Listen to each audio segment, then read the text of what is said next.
One of the great things about being the play-by-play voice of the Texas Longhorns is that given the opportunity to meet and visit with people not only in the conference level, and I have a lot of friends obviously in the play-by-play field, but also on the national level. And Laura Rutledge is about as national as it gets. You see, between the ESPN family of networks and ABC and the SEC network and NFL Live and all of those things. It's great to see you again. How are you? It's so great to see you. I'm great. I'm glad it's Texas State finally. I feel like we were dancing around it yesterday trying to talk about the Longhorns. We're like, they're not here yet. And anyway, today we can. Well, do you get a sense of, and I heard somebody make this comment yesterday, that after last year, for not only for Texas, but also for Oklahoma, but obviously for Texas since they got to the Final Four or whatever, and they were in the SEC championship game, that there is more of a sense of belonging in terms of the outer view of Texas than there might have been, say, at this time a year ago? You know, I think SEC fans are all about respect. So as much as rivalry is a big piece of this, they also show respect when it's due. And everyone's like, all right, respect, Texas. You guys made it further in the playoff than anybody else. And it was a team that I think last year a lot of people believed could win the national championship, was capable of it. But this year the expectations, rightfully so, are even higher. And that's a credit to what Sark's done. That's a credit to the way that the team has been constructed. And yes, they belong. There was no doubt. I never had a doubt about that. We said that very first and foremost last season. But yes, I think they have proven, and then some, their belonging. Let me get your thoughts on this. The fact that now, here in a year with all the expectation going in to that, there are some programs across the country that I think are equipped for that kind of expectation. Ohio State, obviously, yes. Notre Dame, several other like that. You see Texas in that ilk?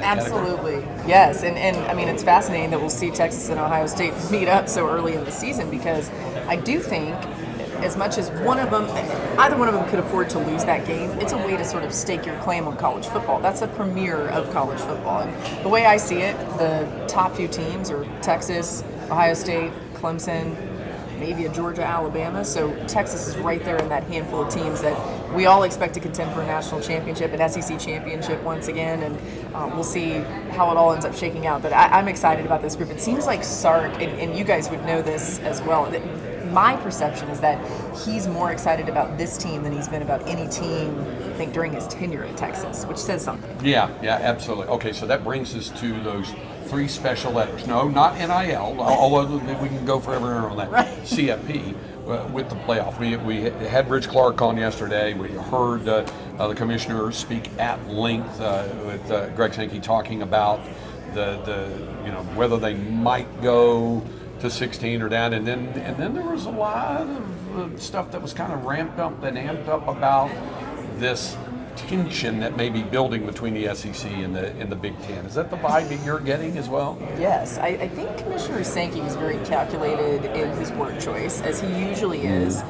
But you can tell, the way he was even phrasing it, they may think a certain way, we think a different way. This all came out of the Destin meetings too, which at those meetings, just a little peek behind the curtain, we even talked to Commissioner Sankey after he had been with the coaches kind of running through all the possibilities, and he was like, guys, they're all throwing so many different things against the wall, like as coaches are wont to do. None of that is going to be possible. But at this point, it is a little bit wide open about what could end up happening. And then, as Commissioner Sankey said yesterday, they could just continue on doing what they're doing. And that's where I think it gets a little dicey, because if you're the SEC, you feel like last season your teams might have been penalized for the difficult schedule in a way that we probably didn't expect. We had seen strength of schedule be such a centerpiece of the College Football Playoff Committee selection process that it's like, wouldn't you think that would carry on? And then that committee didn't seem to value it in ways that other committees have in the past. Some of that probably had to do with the fact that it was the first iteration of the 12-team playoff. But every year, that could end up being a detriment to a conference, or maybe a positive, right? So the Big Ten might end up being on the losing side of that. And that's where I think we're going to see that just continue to go every which way. And it does speak to a bit of an unraveling of a relationship that I think this time last year was very strong between the Big Ten and the SEC. So I feel compelled to ask you this. If you have an opinion on A, is an expansion to 16 a good thing? Do you think it would be? And B, 8 or 9 game conference schedule? I think an expansion to 16 is a good thing, and I hope we see that happen. To me, more opportunity for more teams is never a bad thing. And there were so many. I mean, you look at even the top 16 as it was slated last season, and teams that we would have seen in that I'm not sure they wouldn't have advanced all the way to maybe playing the national championship. I mean, there were some teams that were super hot at the end of the season. A South Carolina, for example, maybe even an Ole Miss in some ways. Like, wouldn't we have wanted to see, I realize I'm just picking SEC teams, sorry, but wouldn't we have wanted to see Jackson Dart in the playoff and see what he could have done? You know, teams that had a great quarterback and other pieces around him that just had lost some weird games earlier on in the year. So I think that's a benefit. And then I also think we should probably go to 9 games. Now, that is a whole other nut to crack, right? Like, because that whole situation, until we see the playoff committee reward, which have a small sample size basically, but until we see teams rewarded for these expanded and more difficult schedules, you can't expect the schools to want that. The presidents are going to vote against it, and I get why, but ultimately I think that's where we're going. And it's almost like the NFL.